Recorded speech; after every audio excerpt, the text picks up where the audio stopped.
Hello दोस्तों, my name Rajesh Negi और एक बार मेरे यूट्यूब चैनल पर फिर से आपका स्वागत है। आज हम पढ़ेंगे अवशोषण उच्चिष्टों के विस्थापन या एब्सॉर्प्शन शिफ्ट के बारे में। तो एब्सॉर्प्शन शिफ्ट के बारे में जानने से पहले हमें यूवी स्पेक्ट्रोस्कोपी के डायग्राम को देखना होगा। जैसे कि जब हम जानते हैं कि जब हम किसी पदार्थ का यूवी स्पेक्ट्रम ज्ञात करते हैं तो सबसे पहले हम उस पदार्थ को दरवर्था विलयन की अवस्था के रूप में एक ट्यूब के अंदर बंद कर देते हैं और फिर किसी प्रकाश स्रोत से उस पदार्थ के अंदर से प्रकाश को गुजारते हैं, जिसमें कि प्रकाश का बहुत सारा भाग पदार्थों के अणु द्वारा अवशोषित कर लिया जाता है और केवल कुछ ही प्रकाश मोनोक्रोमीटर में चला जाता है, जो अकेली तरंग दैर्ध्य के रूप में आगे निकलता है और फिर डिटेक्टर द्वारा डिटेक्ट कर लिया जाता है। फिर आर की संरचना के रूप में रिकॉर्डर में प्राप्त हो जाता है और रिकॉर्डर में हमें जो रिकॉर्डिंग प्राप्त होती है आर की संरचना के रूप में, उसकी जो उस रिकॉर्डिंग की जो तरंग दैर्ध्य होती है, लैम्डा का मान होता है, उसी के बारे में ही हम आज जानेंगे कि जो इसकी जो ये तरंग इस अवशोषण स्पेक्ट्रम की जो तरंग दैर्ध्य हमें प्राप्त होती है, इनके बारे में हम आज जानेंगे। तो शुरू करते हैं एब्सॉर्प्शन शिफ्ट के बारे में। इसमें सबसे पहले है वर्णोत्कर्षी विस्थापन या बाथोक्रोमिक शिफ्ट। अवशोषण शिखरों का लंबी तरंग दैर्ध्य अर्थात लैम्डा मैक्स की ओर विस्थापन को ही वर्णोत्कर्षी विस्थापन कहा जाता है। इसे लाल विस्थापन भी कहते हैं। अतः किसी यौगिकों में अवशोषण स्पेक्ट्रम लैम्डा मैक्स के मान में वृद्धि को ही बाथोक्रोमिक शिफ्ट कहा जाता है। जैसे कि यहाँ पर ये डायग्राम दिखाई दे रहा है और इसमें नीचे की तरफ तरंग दैर्ध्य लैम्डा के मान को प्रदर्शित किया गया है और ऊपर की तरफ अवशोषणांक ए के मान को प्रदर्शित किया गया है। और जो इसमें काली ब्लैक रंग की जो ये लाइन है, यह अवशोषण स्पेक्ट्रम की वास्तविक तरंग दैर्ध्य है। और जब हम इस पदार्थ में कुछ अन्य पदार्थ मिला देते हैं जिसका हम यूवी स्पेक्ट्रम ज्ञात कर रहे हैं, तो उसके लैम्डा मैक्स के मान में वृद्धि हो जाती है। और जब लैम्डा मैक्स के मान में वृद्धि हो जाती है तो इसे रेड शिफ्ट या वर्णोत्कर्षी विस्थापन या बाथोक्रोमिक शिफ्ट भी कहा जाता है। जैसे कि एथेनॉल में एसीटोन का यूवी स्पेक्ट्रम लिया जाता है तो यह 272 नैनोमीटर पर लैम्डा मैक्स को प्रदर्शित करता है, जबकि विलायक हेक्सेन मिलाने पर यह 279 नैनोमीटर पर लैम्डा मैक्स को प्रदर्शित करता है। लैम्डा मैक्स के मान में कमी आना या उसकी वृद्धि होना, इसके पीछे एक कारण है, क्योंकि जब हम किसी पदार्थ का यूवी स्पेक्ट्रम ज्ञात करते हैं तो जिस पदार्थ का हम यूवी स्पेक्ट्रम ज्ञात करते हैं उस पदार्थ के साथ हम अन्य पदार्थ भी मिला देते हैं। तो हम किसी अन्य पदार्थ की कितनी मात्रा उस पदार्थ में मिलाते हैं जिसका हम यूवी स्पेक्ट्रम ज्ञात कर रहे हैं, तब जाकर लैम्डा मैक्स के मान में वृद्धि तथा कमी आती है। और इसके बाद है दूसरे नंबर पर वर्णोत्कर्षी विस्थापन या हिप्सोक्रोमिक शिफ्ट। अवशोषण शिखरों का छोटी तरंग दैर्ध्य की तरफ विस्थापित होने को ही वर्णोत्कर्षी विस्थापन कहा जाता है। अर्थात अवशोषण शिखरों के लैम्डा मैक्स के मान में कमी आने को ही वर्णोत्कर्षी विस्थापन या हिप्सोक्रोमिक शिफ्ट कहा जाता है। इसे नीला विस्थापन भी कहा जाता है।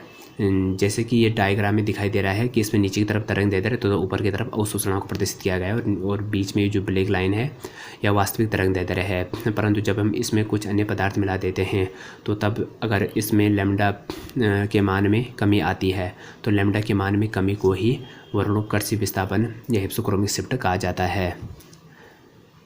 और इसे नीला विस्थापन भी कहा जाता है, क्योंकि अवशोषण विद्युतीय चुंबकीय विकिरण के नीले सिरे की तरफ खिसक जाता है और शिफ्ट किसी क्रियात्मक समूह तथा विलायक दोनों के कारण ही संभव है।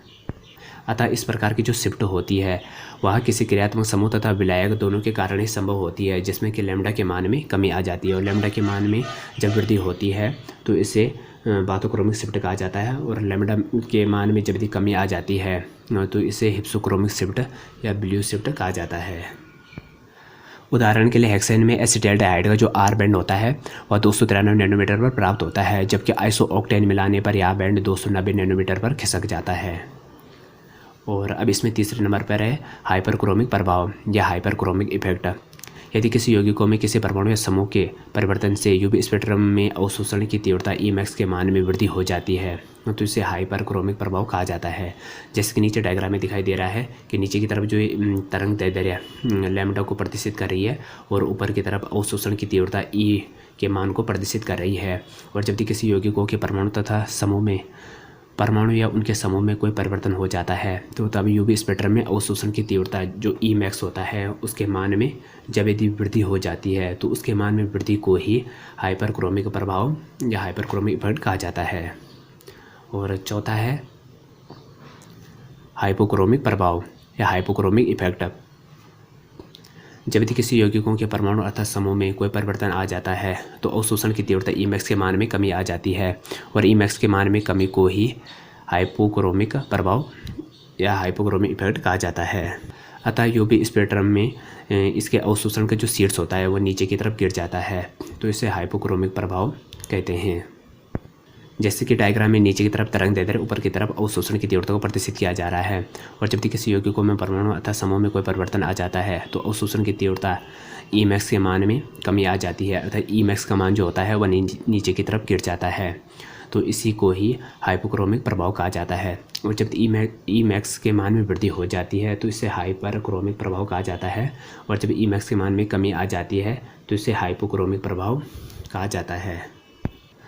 तो दोस्तों अब हम इसे एक डायग्राम में समझ लेते हैं। इस डायग्राम में जो नीचे की तरफ तरंग दैर्ध्य को प्रदर्शित किया जा रहा है और ऊपर की तरफ अवशोषण आगे ए को प्रदर्शित किया जा रहा है, और बीच में जो ब्लैक लाइन खींची गई है ऊपर से नीचे की तरफ, यह तरंग दैर्ध्य को प्रदर्शित करती है। और जब तरंग दैर्ध्य के मान में वृद्धि होती है अर्थात लैम्डा मैक्स के मान में वृद्धि होती है तो इसे बाथोक्रोमिक शिफ्ट या रेड विस्थापन भी कहा जाता है।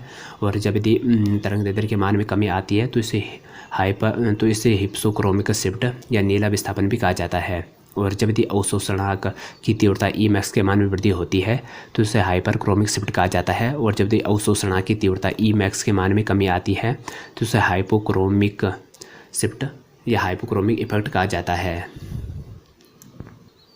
इस डायग्राम को देखकर आप समझ ही गए होंगे कि बाथोक्रोमिक शिफ्ट, हिप्सोक्रोमिक शिफ्ट या हाइपरक्रोमिक इफेक्ट या हाइपरक्रोमिक इफेक्ट क्या होता है। अब हम इसमें आगे बढ़ते हैं। क्रोमोफोर वे समूह होते हैं जो प्रावरणिक क्षेत्र में विशिष्ट अवशोषण प्रदर्शित करते हैं। क्रोमोफोर अर्थात वर्णमूलक कहलाते हैं, जैसे कि C≡N और C≡C होता है। और क्रोमोफोर दो प्रकार के होते हैं। एक प्रकार क्रोमोफोर वो होते हैं जिसमें पाई इलेक्ट्रॉन होते हैं, जैसे कि CH2 और दूसरे प्रकार क्रोमोफोर वो होते हैं जिसमें पाई और N इलेक्ट्रॉन होते हैं, जैसे कि N≡N। अब है इसमें ऑक्सोक्रोम। ऐसे समूह जो अवशोषण बैंड को लंबी तरंग दैर्ध्य की ओर विस्थापित कर देते हैं ऑक्सोक्रोम कहलाते हैं। तो दोस्तों ये तो था एब्सॉर्प्शन शिफ्ट के बारे में। अगर वीडियो पसंद आए तो लाइक, शेयर, कमेंट और चैनल को सब्सक्राइब जरूर कीजिएगा। Thank you guys watching this video.